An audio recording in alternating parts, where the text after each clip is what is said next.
Hey ladies and gents, welcome back. This is going to be part 1 to a series I did before that I don't really feel like doing again, so I'm gonna remake it. So this is the remastered version of What If Naruto died and was reincarnated into That Time I Died and was reincarnated as a slime. That is incredibly difficult to say. I figure I should mention this fact, but yes, we are going to be doing that. Without further ado, let's just jump right into the what if. So, in this what if, obviously Naruto is going to be dying. So, where exactly in this series is Naruto going to die? Well, what I did in the other one was have him die at the pain fight, but in this one I'm going to be doing something a bit differently. Naruto's going to be very young, probably 6, 7 years old at this point, and kinda the trope with a lot of what-ifs where Naruto dies or something happens, like Naruto goes to the dark side or something like that. The villagers hate Naruto even more than they did in the original. They just absolutely despise him, and a bunch of villagers and random Chunin and Genin ninja are going after Naruto at this point, trying to get rid of the demon.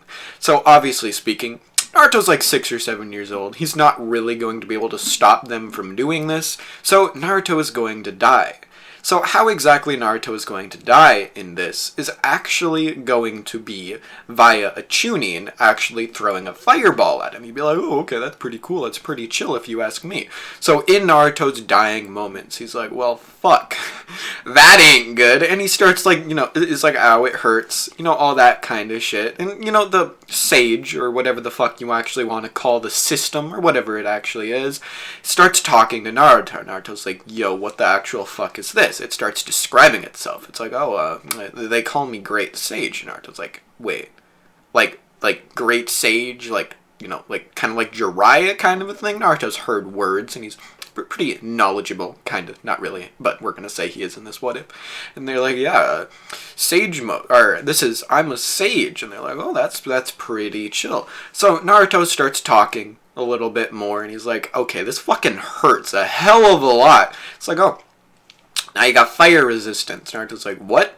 What do you mean I have fire resistance? What do you mean? I'm like literally about to fucking die. Like my eyes have closed. I see white or black, and this is not looking good at all in my favor. So the sage is like, oh yeah, that's pretty cool because it can talk to you. And then Naruto's like, well, what if I have better sage? What if I have like fucking demon sage or some shit like that? The great sage is like, sorry, that's kind of not a thing. But if you want it to be, I can kind of make it a thing. And Naruto's like, wait, what do you mean you can make it a thing? It's like, well, it's not necessarily a thing, but you have a demon inside of you, and I can kind of make you more like that. Naruto's like, oh, you know what, that sounds dope, sure. So Naruto is kind of going to be like merged in a way with Kurama in this point. This is going to impact his personality a tiny bit, I do say. So Naruto, after getting some basic resistances to like fire and damage and shit like that, because ow, hurt, pain, and getting like his merging body with the demon, meaning he does kind of have the nine-tailed fox. He's just kind of the nine-tailed fox itself, just a little bit of a mix of younger Naruto in there. So Naruto pops up. He's in that cave that Rimuru popped up in at the pretty much exact same time that that man was dying, got stabbed and everything like that. They both pop up. They're like, huh, the fuck is happening? Where am I? Everything is dark. Naruto can actually see. He has eyeballs and shit like that, so that's pretty cool of him. But it is still dark. Naruto's like, okay. Can it be brighter? The sage begins talking in Naruto's head. It's like, you can use a magic that you actually have now because you're cool. And Naruto's like, oh, neat.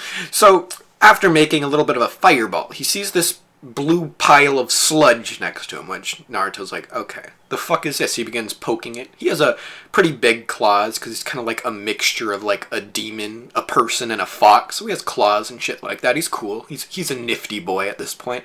And he's like, okay, anyway, what the actual fuck is this? He picks it up, and it actually kind of turns a little bit, and Naruto's like, oh, interesting. I wonder what the fuck this is. Because Naruto doesn't, like slimes don't exist in Naruto, so that he wouldn't know what the hell this is. It's like, oh, there's this weird substance that I'm holding in my hand right now. Naruto's first instinct wouldn't be, oh, I'm gonna destroy it, because, that doesn't really make sense. That, like, Kurama's mad, he's angry, but he's not just gonna destroy some random thing that he sees. Like, he doesn't like people, but that's about it. So, they begin, Naruto, carrying this thing, just begin chilling, walking around, and all of a sudden, it starts talking to him. Not, with a mouth, but through, like, waves of mana and shit like that. Naruto's like, okay. So you are alive. Rimuru begins talking to Naruto. They begin walking over in a random direction. That's when Naruto senses it. It's a massive force of mana coming from a certain direction. Naruto's like, oh, we're going north now. And Rimuru's like, why? What's up there? And then he senses it. Using, the fact that they can all sense mana and random shit like that. He senses this, and he can't really see yet. So that's something.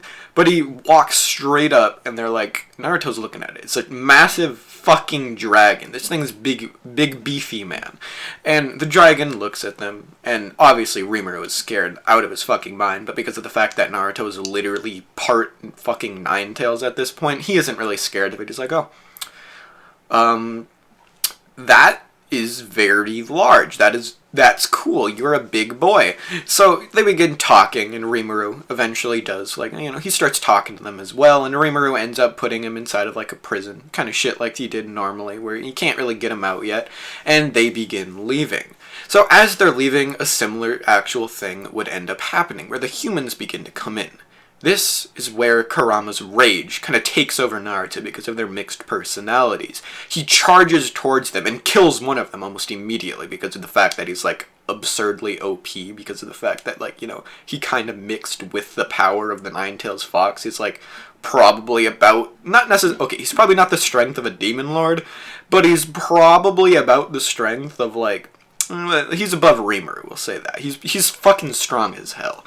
So, he slams his fist straight through this person, and they spew out blood, falling to the ground almost immediately dead. The other two turn around. It's a woman and a man. They're like, what the fuck? What is this weird horned demon fucking thing looking at me? It also has human attributes. What is it fucking doing? Why is it? We didn't even provoke it. Naruto kills both of them as well. Meaning they are not coming back in the first or second season later on. So with that actually happening, Rimuru's like, okay, what the fuck? And Naruto, or Kurama, I guess, kind of explains a little bit of his hatred for humans and how they're, lower creatures and they don't even deserve to exist or anything like that. Taking the approach that you'd think, okay, spoilers for the second season of the Slime Isekai, real quick. So, half of the village gets, massacred. Rimuru's like, okay, I'm gonna become a demon lord now. So he goes and kills a bunch of people. He needs to. But he doesn't hold any resentment towards them. He's mad, but he still doesn't want to, kill them all, even though they killed, a lot of his closest friends and, half of his fucking village. It's like, huh. You know what, Rimuru? You're kind of a dumbass. That's kind of why I'm making this what if again. I want to kind of make the story where I wanted Rimuru to go, except Naruto's gonna be that character that's like, yeah, I'm gonna kind of butt-fuck everybody around me that I don't like, so yeah, let's do that. So, with that actually happening, he kind of explains it to Rimuru a little bit, who understands. He understands that worlds are different and things like that. They both got reincarnated from different places, and that this person is kind of half beast, half demon, whatever you want to call it. And he's like, okay, that's cool, but you're going to kind of need to go to some anger management classes. Naruto's like, okay, yeah, sure. I'm sure I will later on, not actually ever planning to. So they continue walking until eventually they reach the Goblin Village. Once they reach there, Naruto just sees them as lower beings. He doesn't see them to have potential. He doesn't know about the naming thing and nothing like that. He doesn't really see them as something that could be good. So he decides to ignore them. He completely leaves Rimuru and is going in search of power, going in search of more humans. He's going to not necessarily take over, but he wants his revenge, even if it is on a different world. So he goes to he goes to a different town. The town that Naruto's actually going to end up at is going to be the town of Dwargon. So when Naruto arrives there, he notices something. These aren't necessarily humans. They share similar features, but a lot of them have longer ears, or they're really short and stubby, and things like that. Obviously, these being dwarves and elves, and the different races that actually do exist. So with this actually happening, Naruto would begin not necessarily researching, but learning the differences, learning things that differ between all of the different races, the monsters, the elves, the dwarves, and everything like that. So Naruto, actually learning this, realizes that these are not necessarily the people that he's trying to target. This could be a good place to be until he ends up having to leave, because he is gonna kinda need to leave because he's gonna become like an international criminal and all that, but whatever. So Naruto's like, okay, I'm gonna stay here for a little bit of time while I strengthen up, get weapons, get everything like that. Obviously, this is part of Kurama's wisdom coming in, because, you know, he's smart. Like, the Nine-Tails Fox is, like, really intelligent, like, a lot more intelligent than, like, any other tailed beast. He was, like, Kakashi-level intellect, so he's really smart. And that personality kind of merged with Naruto to even out a little bit, to the point where it's like, you know, he's probably like Sasuke-level intelligence at this point, so yeah, whatever.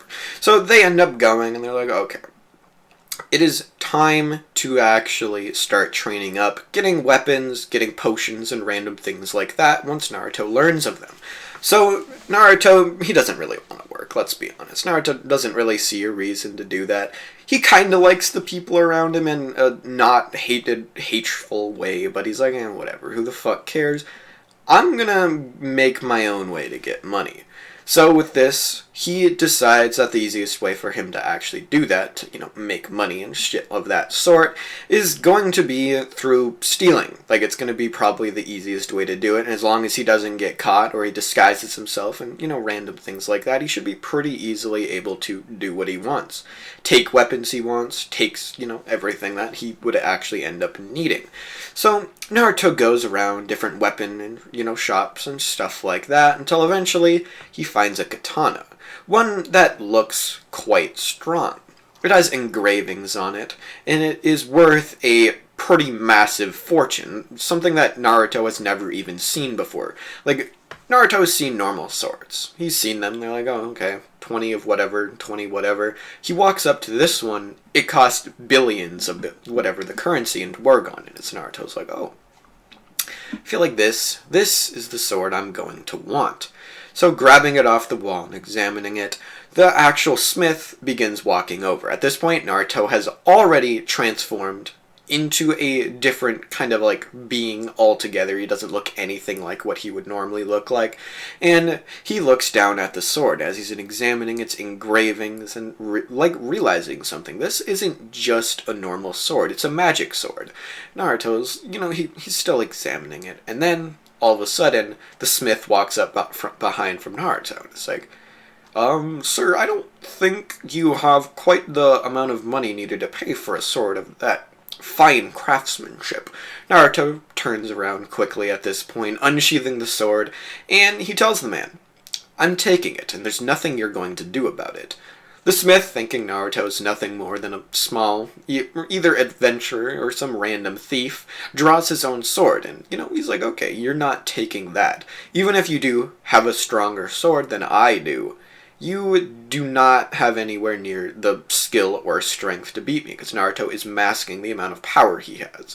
With this, Naruto realizes he's not going to get away peacefully, where he cleaves the man's head clean off, falling to the ground, and, you know, leaving a blood splatter on the floor. Naruto sheathed his sword. He actually changes what it looks like too, just to make sure that Naruto is not going to have to deal with this, and he leaves the store, going into a dark alley as he changes the sword's appearance once again, and changing back to how he normally looks. Naruto begins walking again and goes to a different weapon shop. This time he's going for armor. Naruto's looking around and he realizes that all this heavy armor isn't really for him. He wants something a little lighter, something that he can maneuver around in quite a bit. He looks around for a while, and eventually he does settle upon some expensive-looking light armor. I'll put up a picture of what exactly I'm imagining this armor to look like at this point, but you'll get the point when, I don't yet, but you sure will. So Naruto walks out of the store after stealing it. There's not even a shopkeeper there at this point, and Naruto once again leaves, putting his, or going back to his original, look, and changing the look of the armor as well. Naruto would once again begin leaving, and then he'd realize it. One of the things he forgot about, he didn't ever get any healing potions. So Naruto looks around for quite a while, but he can't really seem to find any. Naruto ends up going to the castle, and he's like, oh, I wonder what the fuck is in here. He walks around for a while until eventually he does find it. There's this back room where there's this guy who is working on potions. Naruto's like, oh, cool, good and fun. He walks over to the man, and he's like, okay, how much do these cost at this what? Naruto is already in a disguise, and he doesn't really have to worry about it. The man's like, oh, well, it depends. Are you looking for a lesser or a greater potion? Naruto's like, the fuck is the difference?